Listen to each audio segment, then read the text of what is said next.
ಮಾತನ್ನು ಕೇಳಿ ನನಗಂತೂ ಬಹಳ ಸಂತೋಷವಾದದ್ದು. ಅಂತರಂಗದಲ್ಲಿರುವಂತಹ ಆ ಎಲ್ಲ ನಿನ್ನ ಭಾವನೆಯನ್ನು ನೀನು ಹಂಚಿಕೊಂಡಿದ್ದಿ. ಆದ್ರೆ ಇಷ್ಟೊತ್ತಿಗೆ ಇದ್ಯಾಕೆ ಜಾರ್ತಾ ಇದೆ ಅಂತ ಗೊತ್ತಾಗುತ್ತೆ.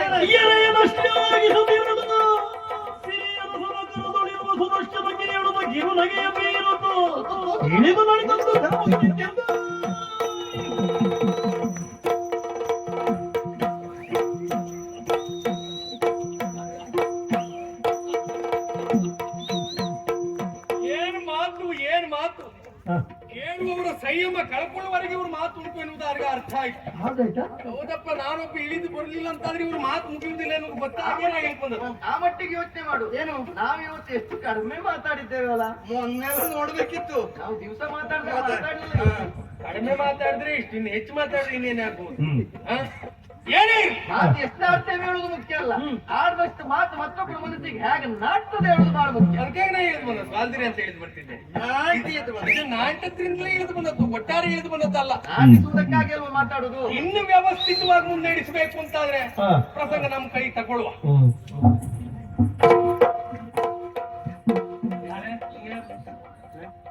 ಅಮ್ಮ ನಮಸ್ಕಾರ, ಬರ್ಬೇಕು.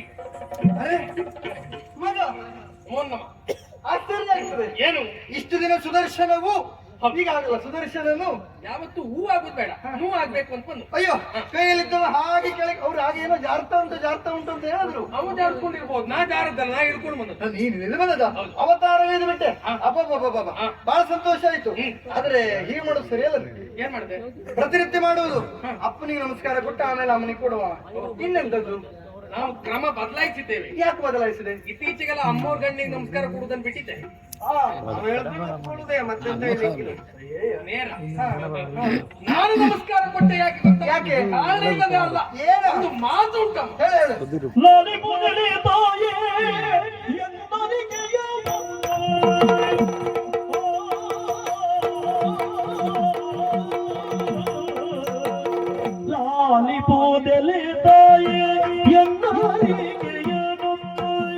ಲಕ್ಷ್ಮೀ ದೇವಿ, ಓ ಲಕ್ಷ್ಮೀ ದೇವಿ.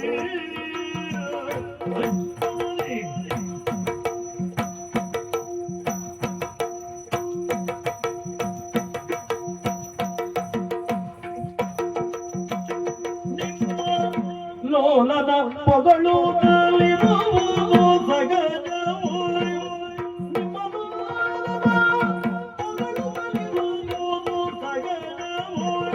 ಲಕ್ಷ್ಮೀ ದೇವಿ.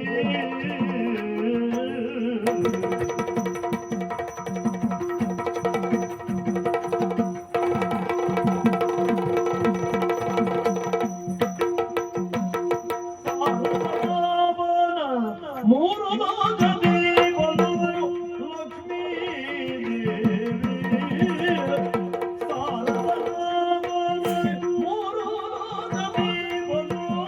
ಲಕ್ಷ್ಮೀ ದೇವಿ ಎಲ್ಲರ ಆರಾಧಿಸದ ವಂದನೆಗಳು ನೀವರು, ಎಲ್ಲರ ಆರಾಧಿಸದ ವಂದನೆಗಳು ನೀವರು ಲಕ್ಷ್ಮೀ ದೇವಿ.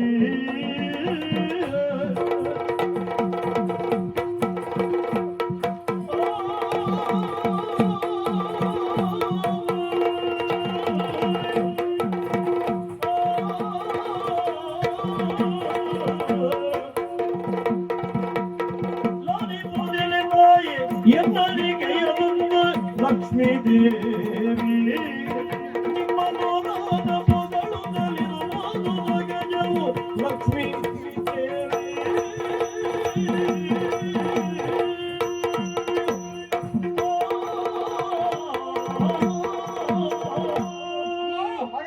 ಹೊಗಳಿದಕ್ಕೆ ಪ್ರಾರಂಭಿಸಿದ್ದೀವಿ. ಹೌದು, ನಿಮ್ಮೊಳಗೆ ಮಾತು. ನೀವು ಅವರನ್ನು ಹೊಗಳು, ಹೌದು, ಅವರು ನಿಮ್ಮನ್ನು ಹೊಗಳು. ಕೇಳುವವರಿಗಿದ ಅಪ್ಯಾಯ ಮಾನವೋ ಏನು? ಮತ್ತೆ ನಮ್ಮಂತವರಿಗೆ ಸಹಿಸಿಕೊಳ್ಳಿಕ್ಕೆ ಆಗ್ಲಿಲ್ಲ. ಏನಾಯ್ತು? ಅದಕ್ಕಾಗಿ ಇಳಿದು ಬಂದದ್ದು. ಅದಕ್ಕಾಗಿ ಹೇಳ್ತಾ ಇರು. ಏನು? ಲಾಲಿಪುದೆಲ ತಾಯೇ ಹೇಳು ಮಗನೇ. ಎನ್ನ ಅರಿಕೆ. ಯಾಕೆ ಇದು ಆಜ್ಞೆ ಅಂತ ತಿಳುವುದು ಬೇಡ. ಸರಿ ಸರಿ, ಇದು ಅರಿಕೆಯ ಮೂಲಕವಾಗಿ ಪ್ರಥಮ ಹೇಳು. ಕೇಳಿ. ಒಪ್ಪಿಕೊಳ್ಳಿಲ್ವಾ? ಆಜ್ಞೆ ಮಾಡು. ಹೌದೌದು, ಯಾಕೆ ಯಾಕೆ ಈಗ ಹೊಗಳಬೇಕು ಅಂತಾದ್ರೆ ಅಂತದೊಂದು ಸತ್ವ ಎನ್ನುವುದು ಅವರಲ್ಲಿ ಇರ್ಬೇಕು ಅಲ್ವಾ? ಹೌದು ಒಟ್ಟಾರೆಯಾದಂತ ಹೊಗಳಿಕೆ ಎನ್ನುವುದು ಏನಾಗ್ತದೆ, ನೀವು ಹೊನ್ನಿಗಧಿಪತಿ ಹೌದು ಅಲ್ವಾ? ಹೌದು ಹೊಗಳಿಕೆ ಎನ್ನುವುದು ಹೊನ್ನಶೂಲ ಅಂತ ಹೇಳಿದ್ರು. ಹೊನ್ನಿನ ಅಧಿಪತಿಯ ಹೊಗಳ್ತಾಳೆ ಅಂತ ಆದ್ರೆ ಏನೋ ಉಂಟು ಎನ್ನುವುದು ನಮಗೂ ಅರ್ಥ ಆಗ್ತದೆ. ಆ ಮಟ್ಟ ನಮ್ಮ ಮನೆಯವ್ರನ್ನ ಹೊಗಳಿದ್ದೇವೆ ನಾವು. ಹೌದಪ್ಪ, ಮತ್ತೆ ಬೇರೆ ಗೊತ್ತಿಲ್ಲ. ಪಕ್ಕದ ಮನೆಯವರು ಹೊಗ್ದ್ರೆ ಅವನ ಎಂತ ಮಟ್ಟ ನನಗೆ ಅವರೇ ಗತಿ. ಅಲ್ಲ, ಅದೇ ಗೊತ್ತಾಯ್ತು. ಹ. ನಿಮಗೆ ಅವಾಗ ಅವನಿಗೆ ಮತಿ ಇಲ್ಲ ಅಂತ ಹೇಳಿ ನಮಗದು ಸಂತೋಷ. ಮತಿ ಇಲ್ದಿರು ಅದಲ್ಲ ನಮಗ್ ನಮ್ಮನೆ ಹೆಂಡತಿಯೇ ಹೊಗಳದಲ್ಲ ಮತ್ತೆ ಪಕ್ಕದ ಹೊಡೆದ್ರೆ ಮತ್ತೆ ಇರುವುದಿಲ್ಲ ಇಲ್ಲಿ. ಎದುರು ಹೋಗ್ತಿರ್ತು. ಬಹಳ ಕಷ್ಟ ಉಂಟು. ಹಾಗಂತ ಹೊಗಳಿಕೆ ಹೇಗಾಯ್ತು, ಹ. ಯಾವ ಸತ್ವಭರಿತವಾದಂತ ಹೊಗಳಿಕೆ ಇದೆಲ್ಲ ಎನ್ನುವುದು ಸ್ಪಷ್ಟವಾಗಿ ಕಾಣ್ತಾ ಉಂಟು. ಏನು ಹಾಗಂತ ಅವನನ್ನು ಹೊಗಳುವವರು ಇಲ್ಲ ಅಂತಲ್ಲ. ಮತ್ತೆ ಸಾರಸನಾಪರ ಮೂರು ಲೋಕಗಳು ಅವನನ್ನು ಅರ್ಚಿಸಿ ಆರಾಧಿಸಿ ಪೂಜಿಸಿ ಅವನನ್ನು ವರವನ್ನು ಪಡೆಯುವವರು ಅನೇಕರಿರಬಹುದು. ಹೌದು ಆದ್ರೆ ಹ. ಅವರಿಗೆಲ್ಲ ಸ್ವಾರ್ಥ ಉಂಟು. ಹ. ಏನನ್ನಾದ್ರೂ ಸಾಧಿಸಿಕೊಳ್ಳಬೇಕು, ಹೌದು. ಇವನನ್ನು ಒಲಿಸಿಕೊಳ್ಳಬೇಕು, ಆ ಮೂಲಕವಾಗಿ ಅವನ ಅನುಗ್ರಹಕ್ಕೆ ಪಾತ್ರರಾಗಿ ನಿಲ್ಲಬೇಕು, ಹ. ಜೀವನದಲ್ಲಿ ನಾವು ಒಬ್ಬರು ಸಾಧಕರಾಗಬೇಕು ಎನ್ನುವ ಸಲುವಾಗಿ ಇವನನ್ನು ಪೂಜಿಸುವವರಿದ್ದಾರೆ. ಹ. ನಿಮಗೆಲ್ಲ ಅನಿವಾರ್ಯ ಉಂಟ ಏನು ಅವನನ್ನು ಹೋಗಿ ಅಲ್ಲ ಅಂತದ್ದು ಎಂತ ಮಾಡಿದ್ದಾನೆ ಅಂತ ಹೊಗಳೋದು ಬೇಡ. ಅಯ್ಯೋ ಅಂತದ್ದು ಎಂತ ಮಾಡಿದ್ದಾರೆ, ಎಂತ? ಎಂತೆಂತದೆಲ್ಲ ಮಾಡಿದ್ದಾರೆ. ಅಲ್ಲ ಎಂತೆಂತದ್ದು ಮಾಡೋದು ಬೇಡ. ಈಗ ಇಲ್ಲಿ ಎಂತ ಮಾಡಿ ಆಗಲ್ಲ ಅಷ್ಟೆಲ್ಲ ಸಾಹಸ ಮಾಡಿದ್ದಾರೆ ಅಂತ. ಹಾಗೆ. ಭೂಲೋಕದಲ್ಲಿ ಕಷ್ಟ ಬಂದಾಗ ಆ ಕಷ್ಟವನ್ನು ಪರಿಹರಿಸುವುದಕ್ಕಾಗಿ ಘೋರ ದಾನವರನ್ನ ಕೊಂದು ಕೆಳಗಿದ್ದಾರೆ ಇವರು. ಎಂತ ಮಾಡಿದ ದಾನವರನ್ನ ಇವರ ಹ. ಬರದಾದವರೆಲ್ಲ ಭವಸಂಗಿರು.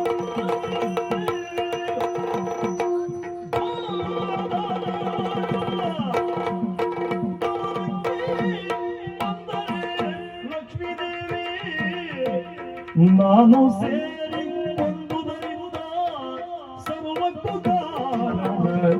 ನಾನು ಸೇರಿಕೊಂದುದರಿಂದ ಸರ್ವಕ್ಕೂ ಕಾರಣ ಲಕ್ಷ್ಮೀದೇವಿ.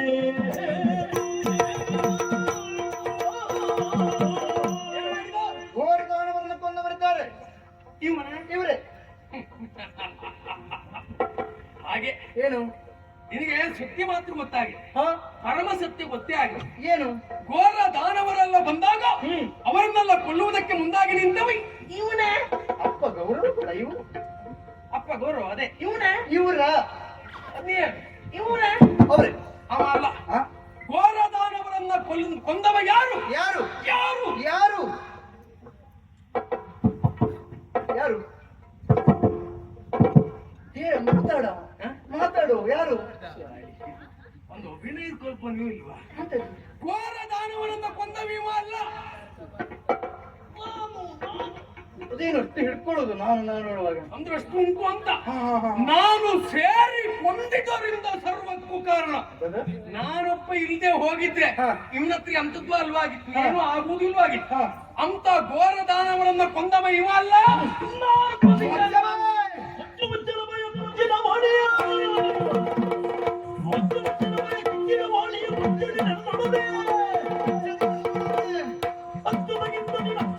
ಹೆಚ್ಚಿಗಾಯಿದುಕೊಂಡು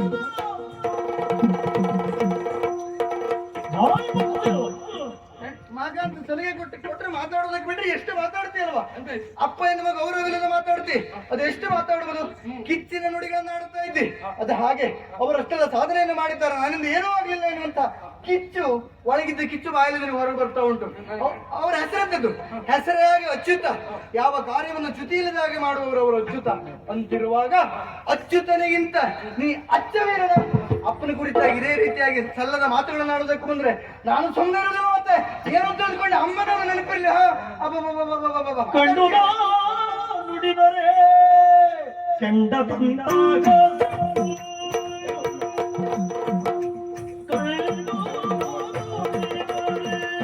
ಕೆಂಡದೊಂದಾಗ ಕೆಂಡದೊಂದಾಗ ಲಕ್ಷ್ಮೀದೇವಿ ನಿಮ್ಮ ಗಂಡನಾದಲ್ಲದಿದ್ದಡೆ ತಂದ, ನಿಮ್ಮ ಗಂಡನಾದಲ್ಲದಿದ್ದಡೆ ತಂದ ಖಂಡಿತ ಲಕ್ಷ್ಮೀದೇವಿ.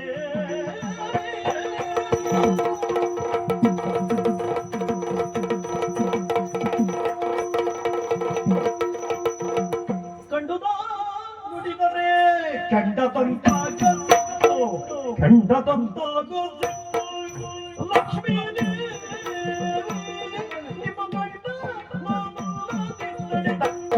ಬರೀ ದಂಡ ಲಕ್ಷ್ಮೀ ದೇವಿ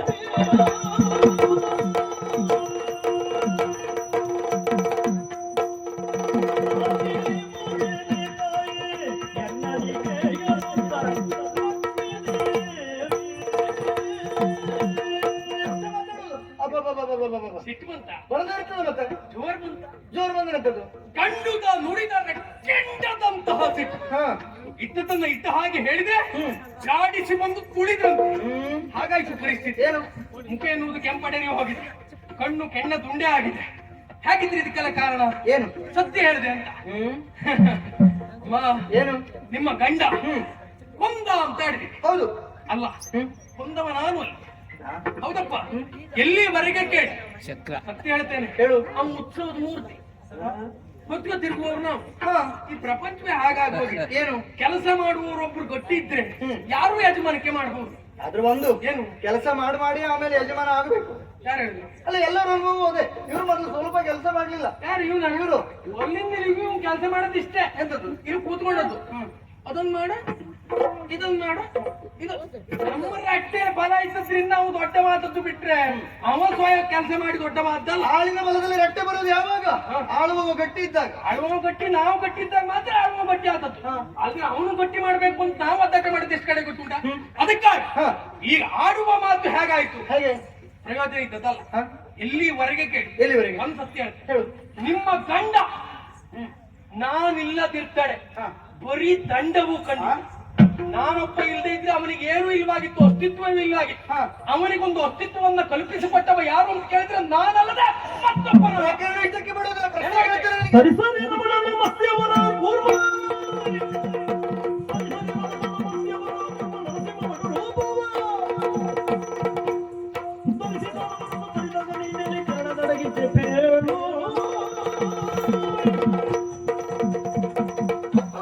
ಇಷ್ಟು ಮಾತಾಡ್ತೆ ಅಂತಂದ್ರೆ ನಿನ್ನ ಮಾತನ್ನು ಒಪ್ಪಿಕೊಳ್ತೇನೆ ನಾನು. ಹೌದು, ಆದ್ರೆ ನಾನು ಕೊಂದೆ ಎನ್ನುವುದಾಗಿ ಹೇಳ್ತಾ ಇದ್ದೀಯಲ್ಲ, ನೀನು ಸೇರಿಕೊಂಡಂತೆ ಹೌದು ಅಂತಾದ್ರೆ ನಾನು ಪ್ರಶ್ನೆ ಕೇಳ್ತೇನೆ. ಆ ಪ್ರಶ್ನೆಗೆ ನೀನು ಸರಿ ಉತ್ತರ ಕೊಟ್ಟೆ ಅಂತಾದ್ರೆ ನಾನು ಒಪ್ಪಿಕೊಳ್ತೇನೆ. ಹೌದು ಹೌದು, ನಾನು ಪ್ರಶ್ನೆ ಕೇಳ್ತೇನೆ, ನೀನು ಉತ್ತರ ಕೊಡಬೇಕು. ಆದೀತಾ? ಆಯ್ಕೆ ಉಂಟಾ? ಆಯ್ಕೆ ಎಲ್ಲ ಇಲ್ಲ. ಆಯ್ಕೆ ಕೊಡೋದಕ್ಕೆ ಅಂತ ಅಲ್ಲ, ಕೇಳ ಪ್ರಶ್ನೆ ಕೇಳ, ಪ್ರಶ್ನೋತ್ತರ ಕಾರ್ಯಕ್ರಮ. ಎಷ್ಟು ವಾಕ್ಯದಲ್ಲಿ ಬೇಕಾದ್ರೂ ಉತ್ತರ ಕೊಡಬಹುದು, ಅದು ಸರಿ ಉತ್ತರ ಕೊಡಬೇಕು. ವಾಕ್ಯನ ಹೆಚ್ಚು ಮಾಡುದಿಲ್ಲ, ಎಷ್ಟು ಬೇಕೋ ಅಷ್ಟೇ. ಹೌದಾ? ಹಾಗಿದ್ರೆ ಕೇಳ್ತೇನೆ, ಕೇಳು. ಅಯ್ಯಯ್ಯ, ಮರ್ತೋಯ್ತಾ? ನೆನಪು ಮಾಡ್ಕೊಂಬ. ಪ್ರಶ್ನೆ ಬರ್ತದ ಸರಿ ಮಾಡೋದಕ್ಕೆ ಒಬ್ರು ಬೇಕಲ್ಲ. ಕೇಳುವವಳು ನಾನು, ಉತ್ತರ ಹೇಳುವವಳು ನೀನು. ಉತ್ತರ ಹೇಳುವ ಇಲ್ಲಿ ಬನ್ನಿ. ಈ ಪ್ರಸಂಗದಲ್ಲಿ ನನಗೂ ಕೆಲಸ ಉಂಟ. ಅಯ್ಯೋ, ನಿಮಗೆ ಕೆಲಸ ಇದೆ. ಹೌದಾ? ಹೌದೌದು. ನಾ ಸುಮ್ನೆ ಕುತ್ಕೊಳ್ಳೋದು ಮಾತ್ರ ನಾನು ಕೆಲಸ ಮಾಡಿ. ಅದಲ್ಲ, ಇದು ನಾನು ಪ್ರಶ್ನೆ ಕೇಳ್ತೇನೆ, ಕೇಳು. ಅವ ಉತ್ತರ ಹೇಳ್ತಾನೆ, ಹೇಳಿ.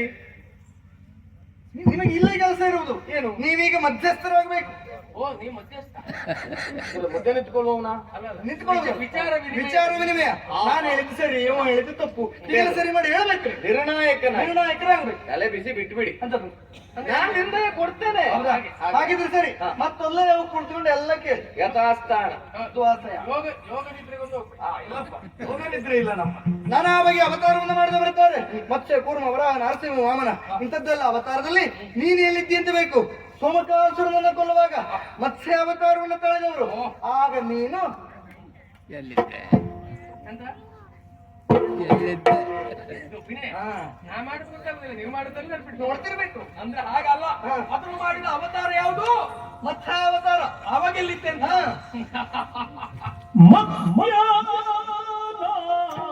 ರೆಕ್ಕೆಯೋಳು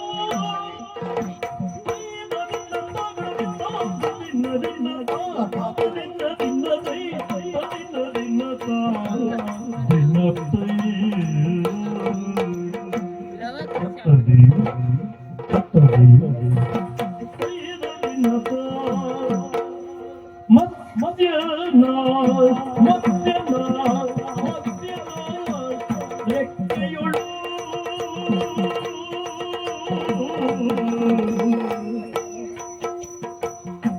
ಮತ್ಸ್ಯನ ರೆಕ್ಕೆಯುಳು ಮತ್ಸ್ಯನ ರೆಕ್ಕೆಯುಳು ಕೂರ್ಮನ ಚಿಪ್ಪಿನುಳು ಕೂರ್ಮನ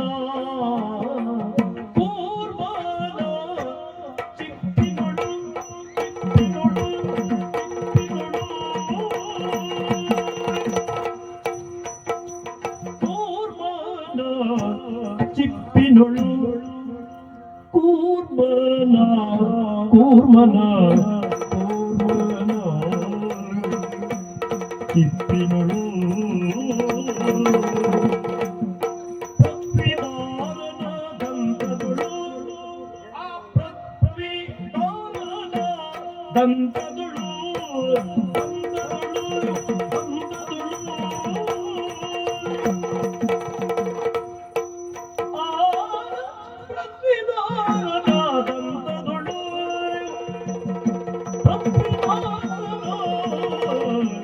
ದಂತದೊಳು ದಂತದೊಳು ದಂತದೊಳು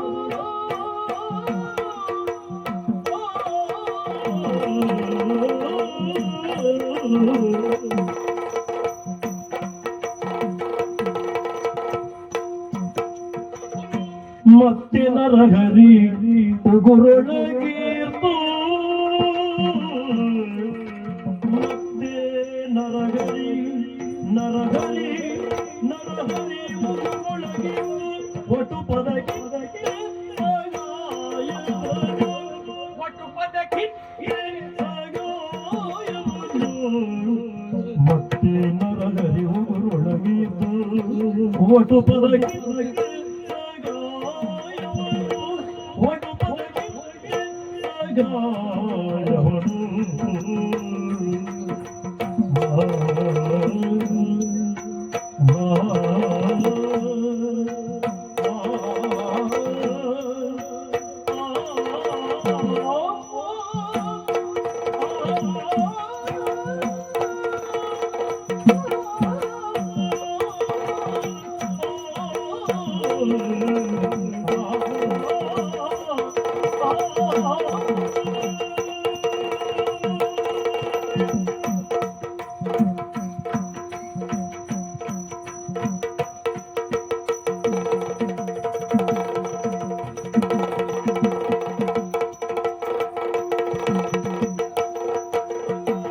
ಮತ್ತೆ ನರಹರಿ ಉಗುರೊಳಗಿದ್ದು ಒಟ್ಟು ಪದಕ್ಕೆ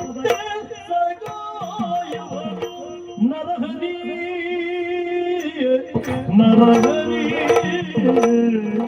ಮತ್ತೆ ನರಹರಿ ಉಗುರೊಳಗಿದ್ದು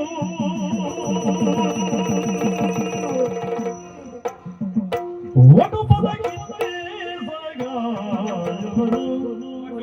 ಇತ್ತೆ ಸಗಾಯವನು ಮತ್ಸ್ಯನ ರೆಕ್ಕೆಯೊಳ್ ಕೂರ್ಮನ ಚಿಪ್ಪಿನೊಳ್ ಪೃಥ್ವಿದಾರನ ದಂತಗಳು ನರಹರಿ ಉಗುರುಳಗಿದ್ದು ಒಟ್ಟು ಪದಗಿರುತ್ತೆ ಸಗಾಯವನು ನಾನಿದ್ದೆ ಸಗಾಯವನು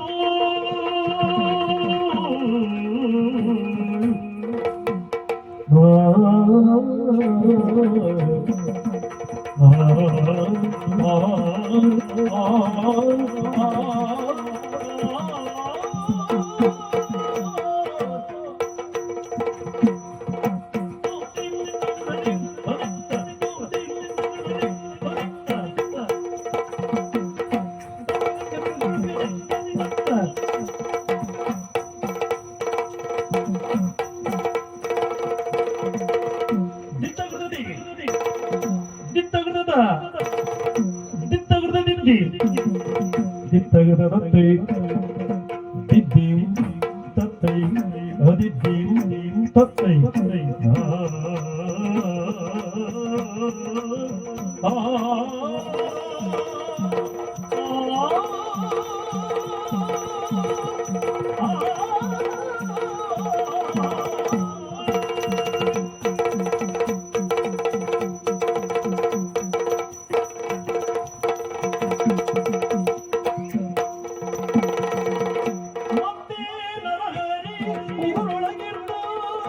ಒಟ್ಟು ಪದಗಿತ್ತೆ ಸಗಾಯವನು ಒಟ್ಟು ಪದಗಿತ್ತೆ ಸಗಾಯವನು ಅಮ್ಮ ಲಾಲಿಸಿ ಕೇಳು ಲಕ್ಷ್ಮೀ ದೇವಿ ಲಕ್ಷ್ಮೀ ದೇವಿ ಲಕ್ಷ್ಮೀ ದೇವಿ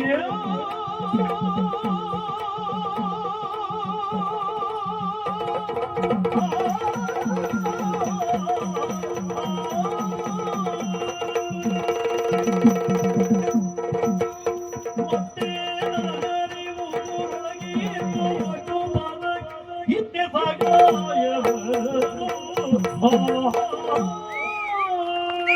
ಮಗನೇ, ಸೋಮಕಾಸುರ ವೇದವನ್ನ ಅಪಹರಿಸಿಕೊಂಡು ಹೋಗಿದ್ದ. ವೇದ್ನ ವೇದ ಜ್ಞಾನವನ್ನು ಅಪಹರಿಸಿಕೊಂಡು ಹೋಗಿದ್ದ. ಹೋದಂತಹ ಸಂದರ್ಭದಲ್ಲಿ ಪ್ರಪಂಚಕ್ಕೆ ಕತ್ತಲು ತುಂಬಿ ಹೋಗಿತ್ತು. ಆ ಕತ್ತಲನ್ನು ತೊಡೆದು ಹಾಕಿ ಸೋಮಕನನ್ನ ಕೊಲ್ಲುವುದಕ್ಕೆ ತಾಳಿದ ಮತ್ಸ್ಯಾವತಾರ. ತಿಮಿಂಗ ಮತ್ಸ್ಯ ಅದೇ ತಿಮಿಂಗ ದೊಡ್ಡದು ದೊಡ್ಡ ಮತ್ಸ್ಯ. ಹೌದು ತಿಮಿಂಗ ದೊಡ್ಡದು ಮತ್ಸ್ಯನಾಗಿ ನೀರನ್ನ ಸೇರಿ ಸೋಮಕನನ್ನ ಬಡಿಬಡಿದು ಬಂದ. ಹೌದೌದು, ಯಾಕೆ ಬಂದ? ಬಡಿಬಡಿದು ಕೊಂದ. ಯಾವ್ದನ್ನು ಕೊಂದ? ಯಾವುದರಿಂದ ಕೊಂದ? ನೀರನ್ನ ಸೀಳಿ ಮುಂದೆ ಹೋಗುವುದಕ್ಕೆ ಅವನನ್ನ ಬೆನ್ನಟ್ಟಿ ಅವನನ್ನ ಸಾಗಿ ಅವನ ಹತ್ತಿರಕ್ಕೆ ನಿಂತು ತನ್ನ ಬಲಿಷ್ಠವಾದಂತಹ ಯಾವುದು ಯಾವುದು ರೆಕ್ಕೆಯ ಮೂಲಕವಾಗಿ ಅವನನ್ನ ಬಡಿಬಡಿದು ಹೌದಪ್ಪ. ಆಗ ನಿಮ್ಮವರಾಗಿದ್ದಾಗ ಮತ್ಸ್ಯನಾಗಿದ್ದಾಗ ನಾನಾಗಿದ್ದೆ ನಿಮ್ಮವರ. ಹೌದಾ? ಎಂತದು? ಅಭಿನಯ ರೆಕ್ಕೆ. ರೆಕ್ಕೆ ರೆಕ್ಕೆ ಗೊತ್ತಾಯ್ತು ಗೊತ್ತಾಯ್ತು. ತಡಿ. ಹೋಯ್. ಆಯ್ತು, ಬನ್ನಿ. ಆಯ್ತಾ? ಹೋಗ್ಬೇಡ. ಹಾಗಲ್ಲ, ರೋಗ ಒಂದಿಲ್ಲ ಅಷ್ಟೇ. ನಿಮ್ಮಿಬ್ಬರ ಮಾತು ಸಂವಾದವಾಗಿ ಬೆಳೆಯುತ್ತಾ ಇತ್ತ ಇಲ್ವಾ? ಯಾವತ್ತಿಗೂ ಮಾತು ಹಾಗೆ ಹೇಗೆ? ವಾಗ್ವಾದ ಆಗಬಾರದು, ಅದು ಸಂವಾದ ಆಗಬೇಕು. ಹಾಗಾದಾಗ ಮಾತ್ರ ರುಚಿಸುತ್ತದೆ ಸಂಭಾಷಣೆ ಅಲ್ವಾ? ಹಾಗಾಗಿ ನನಗೆ ಒಳ್ಳೆ ಯೋಗ ನಿದ್ರೆ. ಏನ್ ಹೇಳಿದ್ ವಿಷಯ ಗೊತ್ತಾಗಿಲ್ಲ ಹಂಗೆ. ಮಗನ? ಏನ್ ಹೇಳಿದ? ಮತ್ಸ್ಯಾವತಾರದಲ್ಲಿ ನೀವು ಸೋಮಕಾಸುರನನ್ನು ಕೊಲ್ಲುವಾಗ ಅವಾಗಿದ್ದರಂತೆ ನಿಮ್ಮ ರೆಕ್ಕೆ. ನಾನಾಗಿದ್ದೆ ರೆಕ್ಕೆ ಅಂತ ಹೇಳಿದ್ನ? ಹೌದು. ನಾನು ಅಂತ ಹೇಳಿದ ಮೇಲೆ ಒಪ್ಪಿಕೊಳ್ಳಬೇಕಾದದ್ದು. ಆಗಬೇಕು. ಇದಕ್ಕೆ ಸಮಂಜಸವಾಗಿರುವಂತ ಉತ್ತರವನ್ನು ನಿರ್ಣಾಯಕನಾಗಿ ನಾನು ಕೊಡ್ತೇನೆ. ಹೇಳಿ ಹೇಳಿ ಹೇಳಿ. ನಾನು ಮತ್ಸ್ಯನಾಗಿದ್ದಾಗ ಇವನಾಗಿದ್ದ ನನ್ನ ರೆಕ್ಕೆ, ಅದರಿಂದಲೇ ಸಮುದ್ರವನ್ನು ಹೊಕ್ಕೆ ಮುರಿದು ಬಿಟ್ಟೆ ಸೋಮಕನ ಪೊಕ್ಕೆ. ಇದನ್ನ ಒಪ್ಪಿಕೊಳ್ಳುವುದಕ್ಕೆ ನಿನಗೇನು ಸೊಕ್ಕೆ? ಈಗ ನಾಲ್ಕು ಮಾತಾಡಿದ್ರು ತ್ರಾಸ ಇಲ್ಲದೆ ಏನ್ ಪ್ರಾಸ ಬಿಸಾಡ್ತೀವಿ. ಹಾಗೆ ತ್ರಾಸ ಇಲ್ಲದೆ ಪ್ರಾಸ ಹೇಳ್ಬೇಕು. ಒಳ್ಳೆ ಇದು ಯಾವ್ದು? ಬನ್ನಿ. ಮತ್ತೆ ನೀವು ಅದೇ ಯೋಗನಿದ್ರೆ ಮಾಡಿ. ಅಲ್ಲ ಯೋಗನಿದ್ರೆ ಮಾಡು ಕೇಳ್ತಾ ಇರಿ. ಒಂದೋದ್ರ ಹೆಸರೆಲ್ಲ ಮತ್ತುಂಟು. ಮಕ್ಕಳಿಗೆ ಕೈ ಹಾಕಿದಾಗ ಪುನಃ ಪುನಃ ಬಂದ ಬಗೆ ಬಗೆದಷ್ಟು ಬರ್ತದೆ. ಕೂರ್ಮಾವತಾರ, ಕೂರ್ಮಾವತಾರ. ಎಂತದು? ಒಳ್ಳೆ ಕೂರ್ಮ ಎಂತದು? ಅವತಾರ. ಅವತಾರ ಎರಡನೇ ಅವತಾರ ಕೂರ್ಮಾವತಾರದಲ್ಲಿ ಮಂದರ ಪರ್ವತಕ್ಕೆ ಬೆನ್ನನ್ನು ಕೊಟ್ಟು ನಿಂತವರು ಇವರು. ಅದು ಮುಳುಗಿ ಹೋಗುತ್ತದೆ ಎನ್ನುವಾಗ ಬೆನ್ನು ಕೊಟ್ಟು ನಿಂತಿದ್ದಾರೆ. ಆ ಅವತಾರದಲ್ಲಿ ತಾವು ಎಲ್ಲಿದ್ರು ಏನೋ? ಓ ಇದಕ್ಕೆ ರೆಕ್ಕೆ ಇಲ್ಲ. ರಕ್ಕಿಲ್ಲ. ಓ ಕೂರ್ಮನಿಗೆ ಬಲಿಷ್ಠವಾಗಿರುವುದು ಚಿಪ್ಪಲು. ಹ ಮಂದರ ಪರ್ವತವನ್ನ ಎತ್ತುವಂತಹ ಸಂದರ್ಭ ಇವರು ಸೇರಿಕೊಂಡದ್ದು ಸಮುದ್ರದ ಆಳವನ್ನು ಚಿಪ್ಪಿನಿಂದಲಾಗಿ ಮಂದರಾಚಲವನ್ನ ಎತ್ತಿ ಹಿಡಿದು ಅದನ್ನ ಕಡೆಗೊಲಾಗಿಸಿಕೊಂಡಿರುವ ಸಂದರ್ಭಕ್ಕೆ ಅದನ್ನ ಕಡಿಯುವುದಕ್ಕೆ ಅನುಕೂಲೀಕರಿಸಿದ. ಹೌದು. ಕೇಳಿದ್ದೆ ಅಲ್ವಾ? ಹೌದು. ಕೇಳಿದ್ ಮಾತು ಮತ್ತೆ ಆಗ ಹುಟ್ಲಿಲ್ಲನೆ. ನಾನು ನೀನಿದ್ಯಾ? ಅದಷ್ಟು ಆದ್ಮೇಲೆ ಊಟ ಆಮೇಲೆ ಹುಟ್ಟಿದ್ದು. ನಾ ಪ್ರಾರಂಭದಿಂದ ಇದ್ದ ಎಲ್ಲಿಗೆ ಅದಕ್ಕೆ ಇನ್ನೂ ನಿಮ್ಮ ಗಂಡನ ಹಳೆ ಚಿಪ್ ಇಟ್ಕೊಂಡೇ ತಿಂತಾ ಇದ್ವಿ. ಎಂತದ್ದು? ಇತ್ತೀಚೆಗೆಲ್ಲ ಎಂತೆಂತ ಒಳ್ಳೊಳ್ಳೆ ಚಿಪ್ ಬಂದಿದೆ. ಹಳೆದು ಬಂಗಾರ. ಹಳೆ ಬಂಗಾರ ಅಂತ ಇದು ಹಿತ್ತಾಳೆ, ಇದು ಒಳ್ಳೇದಲ್ಲ ಇದು. ಅಂದ್ರೆ ಆಗ ನಾನಾಗಿದ್ದೆ ನಿಮ್ಮವರ.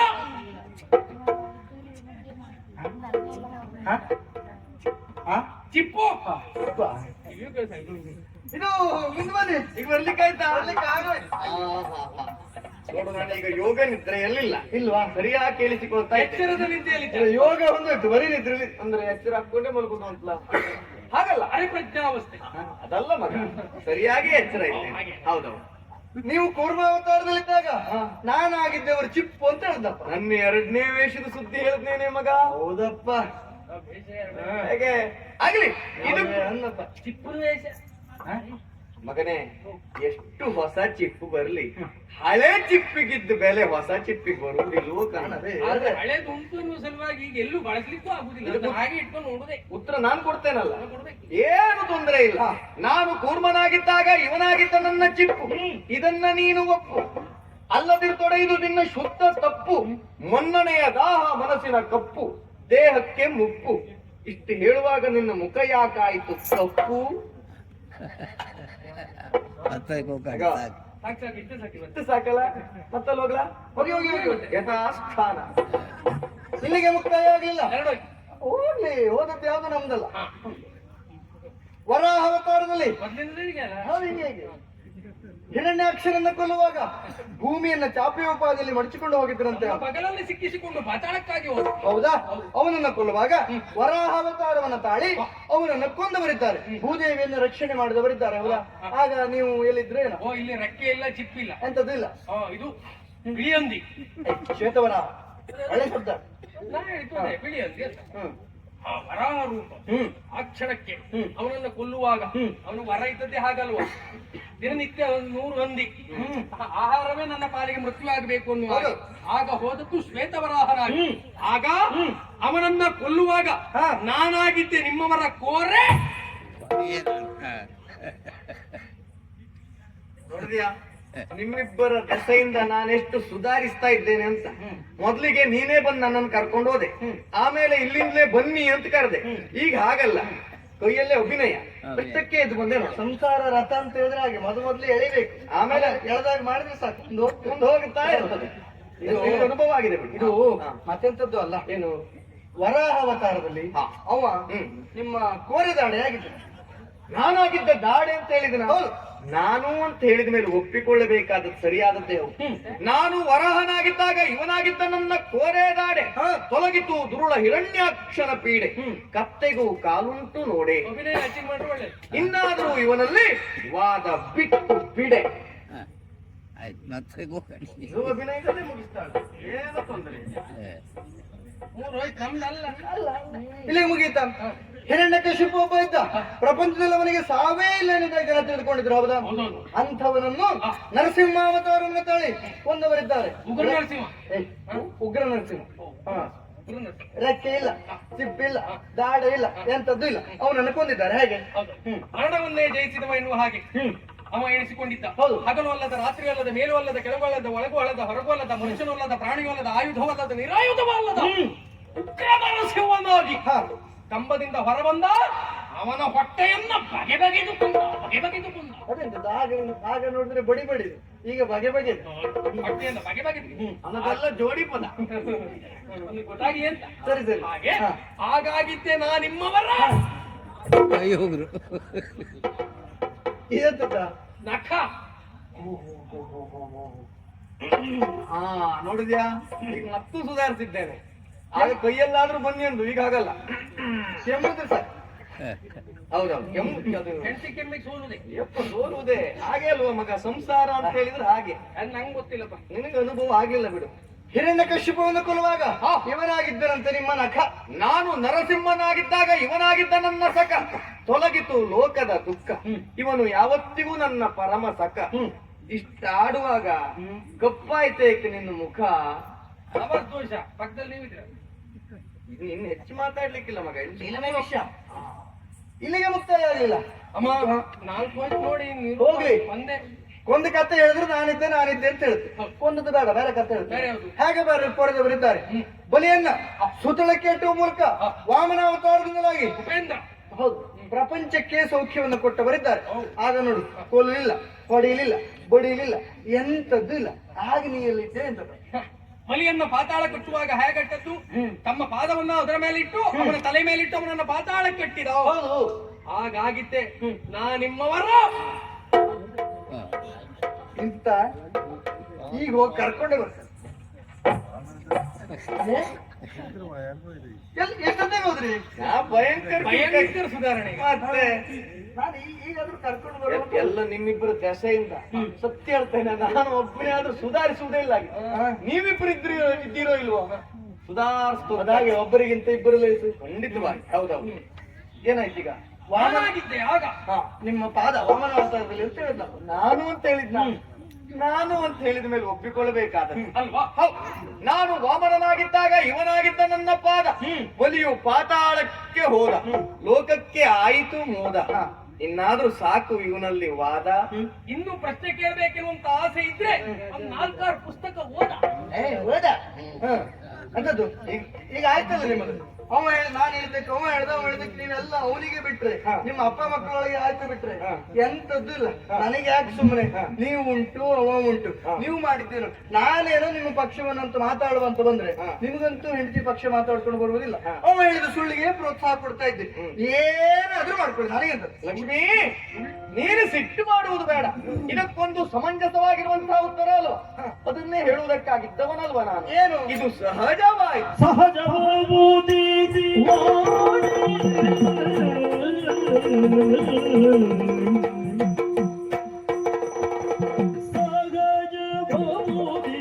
ವಾಣಿ ನಿನ್ನಂತಾಗ ಪರಾಕ್ರಮಿ ಭುವನ ಮೂರರುಳಿಹರಿ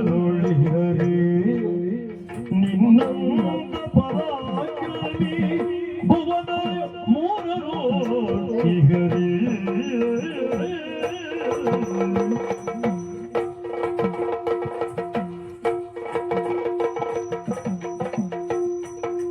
ಸುರ ಅಸುರರುಳು ಪರಿಗಿಸೆ ಬರುವುದು ಸುರ ಅಸುರರುಳು ಪರಿಗಿಸೆ ಬರುವುದು ಬಹುಮತ ನಿನಗೆ ಪರಿಗಿಸಿದರೆ ಬಹುಮತ ನಿನಗೆ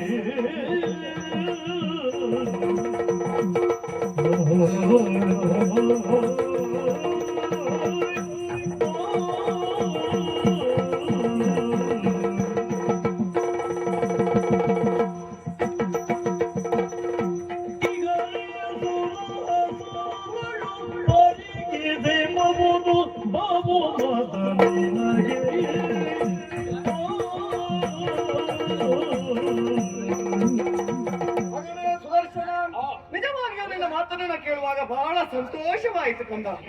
ಎಷ್ಟು ಅದ್ಭುತವಾಗಿ ಮಾತನಾಡಿದ್ದೀಯೋ. ಅದೆಂತ ಆಯ್ತು ನಿನಗೆ? ಅದೇನು ಅನುಮಾನವೇ ಇಲ್ಲ. ಇಂತಹ ಗತ್ತನ್ನು ಮಾಡಿದ್ರೆ ಅವನೇ ಮಾಡಬೇಕು. ಕಾರಣ ಏನು? ಅಷ್ಟು ಉಂಟಲ್ಲ ಮಗನೇ ನಿನ್ನಲ್ಲಿ. ಗತ್ತು ಮಾಡುವವರೇ ಮಾಡಬೇಕು.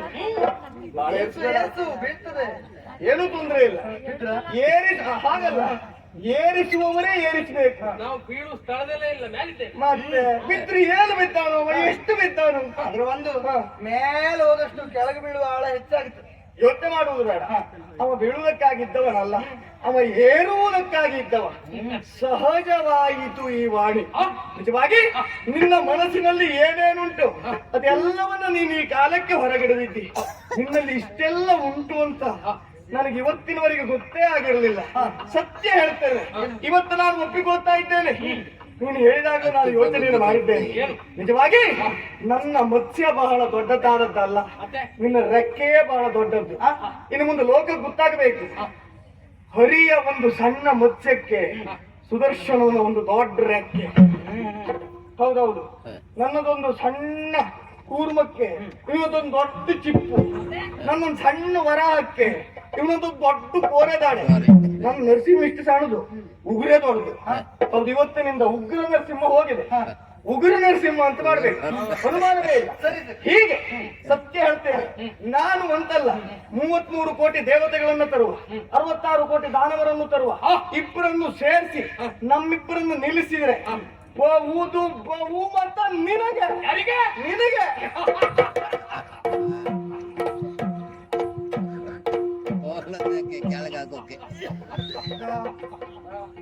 ಏನಾಯ್ತು? ನನಗೆ ಅನುಮಾನ ಇತ್ತು, ನನಗೆ ಆಗ್ಲಿಂದು ಏನೋ ಸಂಕಟ ಆಗ್ತಾ ಉಂಟು ಅಂತ. ಮತ್ತೆ ಆ ರೀತಿ ದೊಡ್ಡ ರೆಕ್ಕೆ ದೊಡ್ಡ ಚಿಪ್ಪು ಅಲ್ಲದ್ರೆ ಮತ್ತೆ ಕಡೆಗೆ ಇಷ್ಟೇ ಆಗುವುದೇ. ಬಾಧೆ ಬಾಧೆ ಬಾಧೆ. ಅಭಿನಯದ ಕಲ್ಪನೆ ಇಲ್ಲದೆ ಹೋಯ್ತಲ್ಲ. ಅಂದ್ರೆ ಎಂತ ಹೇಳಿದೆ ಕೊನೆಗೆ? ಬಾಧೆ ಬಾಧೆ ನಿನಗೆ. ಬಹುದು ಬಹುಮತ ನಿನಗೆ. ವಿಜಯದ ಸಂಖ್ಯೆ. ಹೌದು ಮಗನೇ, ನಾವೆಲ್ಲ ಕೇಳಿದ್ದು ವಿಜಯದ ಸಂಕೇತ ಇದು. ನಿನ್ನದ್ದೆಂತದ್ದು ಹೀಗೆ ಹಾಗೆ ಹೀಗೆ ಅಂತ ನನಗೆ ಗೊತ್ತಿಲ್ಲ ಅಂತ ಹೇಳುದು ಬೇಡ. ಮತ್ತೆ ನನಗೆ ಗೊತ್ತುಂಟು ಹೀಗೆ ಅಂತ. ಹಾ. ಎಲ್ಲವರು ಮಾಡುವುದು ಹೀಗೆ. ಎಲ್ಲವರಾಗಿ ನಾನು ಮಾಡಿದ್ರೆ ನಮಗೂ ಅವರಿಗೆ ಅಂತ ವ್ಯತ್ಯಾಸ. ಹಾ. ಅದಕ್ಕಾಗಿ ಕ್ರಮವನ್ನು ನಾವು ಬದಲಾಯಿಸಿ. ಹಾಗೆ ಹಾಗೆ ಹೇಗೆ? ಊರಿಗೆ ಒಂದು ದಾರಿ ಆದ್ರೆ ಮಗ ಪೂರ್ಣಿಗೆ ಒಂದೇ ದಾರಿ. ಹೌದು, ನಮಗೆ ಪ್ರತ್ಯೇಕ ಆನೆ ನಡೆದಂತೆ ದಾರಿ. ಸರಿಯಾದದ್ದೇ ಸರಿಯಾದದ್ದೇ. ಏನೇ ಇರ್ಲಿ, ನಿನಗೆ ಬಹುಮತ ಬರ್ತದೆ ಅಂತ ಹೇಳಿ ಆಯ್ತಲ್ಲ, ಇನ್ನು ಯಾಕೆ ಮತ್ತೆ ನೀನು ಇದೇ ರೂಪದಲ್ಲಿ ಇರ್ತಿ? ಆದಷ್ಟು ಬೇಗ ಸುದರ್ಶನನಾಗಿ ಏನು ನನ್ನ ಕೈ ಕರೆಯುವುದಿಲ್ಲ. ಸ್ವಸ್ಥಾನಕ್ಕೆ ಬಾರೋ. ಇಲ್ಲಪ್ಪ ಇಲ್ಲ. ಯಾಕೆ? ಕರೆಯುವ ಪ್ರಶ್ನೆ ಇಲ್ಲ. ಇದೇನು? ಇಷ್ಟು ಕಾಲದವರೆಗಾಗಿ ಕರೆದಲ್ಲಿದ್ದಂತ ನನ್ನ ಪರಿಸ್ಥಿತಿ ಏನಾಗಿದೆ ಎನ್ನುವುದು ನಿಮಗೆ ಸ್ಪಷ್ಟ ಆಗಿದೆ. ಹೌದು. ಸತ್ಯಾಸತ್ಯತೆಯ ದರ್ಶನವನ್ನ ಮಾಡಿಸುವುದಕ್ಕಾಗಿ ಸುದರ್ಶನ ಬಂದು ನಿಂತ. ಓಹೋ. ಏನ್ ಮಾಡೋಣ? ಪ್ರಪಂಚದ ಜನತೆಗೂ ಗೊತ್ತಾಗ್ಬೇಕು. ಏನು? ಸುದರ್ಶನನಿಲ್ಲದ ವಿಷ್ಣು ಏನೆನ್ನುವುದು ಪ್ರಪಂಚ ತಿಳಿಬೇಕು ಅಂತಾದ್ರೆ ಅಂದ್ರೆ? ಈ ಕ್ಷಣಕ್ಕೆ ಇವತ್ತಿನಿಂದ ಮೊದಲುಗೊಂಡು ನಾನು ನಿಮ್ಮ ಮನೆಯನ್ನ ಬಿಟ್ಟೆ. ಮಗ, ಮನೆ ಬಿಡುವುದು ದೊಡ್ಡ ವಿಷಯ ಅಲ್ಲ. ಬೇರೆ ಬಿಡಾರ ಮಾಡ್ತೆ. ಬೇರೆ ಬಿಡಾರಕ್ಕೆ ಎಷ್ಟು ದೂರ ಹೋಗ್ತೀವೋ ಏನೋ. ಹೋಗುದು ಈಗ. ನಿಮ್ದು ಬೇರೆ ಉಂಟ ಮತ್ತೆ? ನಿಮ್ದು ವ್ಯವಸ್ಥೆಯೇ ಬೇರೆ ಆಗ್ತದ. ಬಹಳ ದೂರ ಅಲ್ಲ ಹೋಗುದು. ಇಲ್ಲ ಹತ್ತಿರದಲ್ಲಿ. ಅದು ಯಾಕಷ್ಟು ಹತ್ತಿರದಲ್ಲಿ ಹೇಗೂ ಇಳಿಯುವುದು ಇಳಿತಿ. ಹೋಗು ಮತ್ತು ಕೆಳಗೋಗು, ಪಾತಾಳಕ್ಕೋ ಸುತಳಕ್ಕೋ ಎಲ್ಲಿ ಅಂತ ಹೋಗು. ಅಲ್ಲ ಹೋಗುದು. ಅಲ್ಲ ಹೋದ್ರೆ ನಿನ್ ಕಾಣ್ಬೇಕ. ಅಂದ್ರೆ ಹತ್ತಿರದಲ್ಲೇ ಇರ್ತೇನೆ. ಓಹೋ. ದಿನನಿತ್ಯವೂ ನನ್ನನ್ನು ನೋಡ್ಬೇಕು ನೀನು. ಛೆ! ನಮ್ಮಲ್ಲೇ ಇದ್ದ. ಹೌದು. ಇಲ್ಲಿರುವಾಗ ಪಾಪ ಹೇಗೆ, ಅಲ್ಲಿ ಹೋದ್ಮೇಲೆ ಹೇಗಾದ? ಇಲ್ಲಿರುವಾಗ ಹೇಗಿದ್ದ, ಅವನು ಹೋದ್ಮೇಲೆ ಹೇಗಾದ? ಹಾಗಾಗಲ್ಲ. ಪಟಕಿದ್ದು ಮಾತಾಡ್ಬೇಡಿ. ಇಲ್ಲಿ ದಿನನಿತ್ಯವೂ ನನ್ನ ಉತ್ಕರ್ಷೆಯನ್ನ ಕಂಡು, ನನ್ನ ಸಾಧನೆಯನ್ನ ಕಂಡು ನೀವು ಗರ್ವಬೇಕು. ಓಹೋ, ಹಾಗೆ ಹಾಗೆ. ನಮ್ಮಲ್ಲೇ ಇದ್ದಿದ್ರೆ ನಮಗೆ ಕೀರ್ತಿ ಬರ್ತಾ ಇತ್ತು ಅಂತ. ಅದಕ್ಕಾಗಿ ಇವತ್ತಿನಿಂದ ಬಿಟ್ಟು ಬೇರೆ ಬಿಡಾರ ಮಾಡ್ತೀವಿ. ಇದು ಗೊತ್ತಾಯ್ತು. ಹೇಗೆ ಹೇಗಿದ್ದ ಹೇಗಾದ, ಆಮೇಲೆ ಹೋಗೋದ. ಹೋಗುವಂತೆ. ನೋಡುವ. ನೋಡು ಮಗನೇ, ಒಂದ್ ಸಣ್ಣ ಮನ್ಸು ಮಾಡು. ಇಷ್ಟು ಪ್ರೀತಿಯಿಂದ ಹೇಳ್ತಾ ಇದ್ದೇನೆ. ಅಗತ್ಯ ಇಲ್ಲ. ನೀನ್ ನೋಡು ಅಂತ ಅನಿವಾರ್ಯ ಇಲ್ಲ. ನಮ್ಮ ಯೋಗ್ಯತೆ ಏನೆನ್ನುವುದು ನಮಗೆ ಗೊತ್ತಾಗಿದೆ. ನಾನಿಲ್ಲದ ನೀನೇನು ಪ್ರಪಂಚ ತಿಳಿಬೇಕು. ಆಯ್ತು. ಬಿಟ್ಟೆ. ಆಯ್ತು ಮಗ.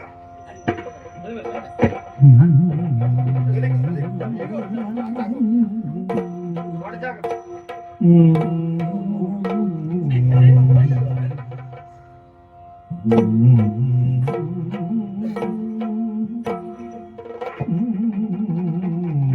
ಆಯ್ತು ಮಗ, ಆಯ್ತು ಆಯ್ತು. ಇದೇನಿದು ಸ್ವಾಮಿ, ಏನು? ಮಗ ಇಷ್ಟು ರೀತಿಯಾಗಿ ವರ್ತನೆ ಮಾಡ್ತಾ ಇದ್ದಾನೆ. ಅವನನ್ನ ಶಿಕ್ಷಿಸುವುದನ್ನು ಬಿಟ್ಟು ಅವನಿಗೆ ಪ್ರೋತ್ಸಾಹ ಕೊಡ್ತಾ ಇದ್ದಿ. ಅದೇನದು? ನಿನ್ನ ಭಾವನೆ ಏನು ಎಂಬುದು ನನಗೆ ಸ್ಪಷ್ಟವಾಗಿ ಅರ್ಥವಾಯಿತು. ಮಗನಾಗಿರುವಂತಹ ಸುದರ್ಶನನು ಇಷ್ಟು ಅಹಂಕಾರದಲ್ಲಿ ವ್ಯವಹರಿಸುತ್ತಾ ಇದ್ರು. ಅವನಿಗೆ ಒಂದು ತಿರುಗೇಟನ್ನು ನಾನು ನೀಡಲಿಲ್ಲ ಅಂತಲ್ವಾ? ಹೌದು. ಯಾವತ್ತಿಗೂ ಹಾಗೆ ಏನು? ಅವನ ಮನದಲ್ಲಿರುವಂತಹ ಭಾವನೆ ಏನು ಎಂಬುದು ಸ್ಪಷ್ಟವಾಗಿ ನಮಗೆ ಅರ್ಥವಾಗಬೇಕಾಗಿತ್ತು. ಅದನ್ನ ನಾನು ಈ ಕಾಲಕ್ಕೆ ನಾನು ಅರ್ಥವಿಸಿಕೊಂಡಿದ್ದೇನೆ.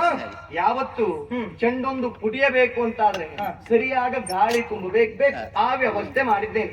ಇವನಿಂದ ಇನ್ನೂ ಹಲವು ಕಾರ್ಯಗಳಾಗುವುದು. ಹೌದಾ? ಆಮೇಲೆ ಇವನ ಜಂಬವನ್ನ ಮುರಿಯುವುದಕ್ಕೆ ಪ್ರಾರಂಭ ಮಾಡುತ್ತೇನೆ. ನಿಮ್ಮ ಲೀಲೆ ನೋಡುತ್ತಾ ಇರ್ತೇನೆ.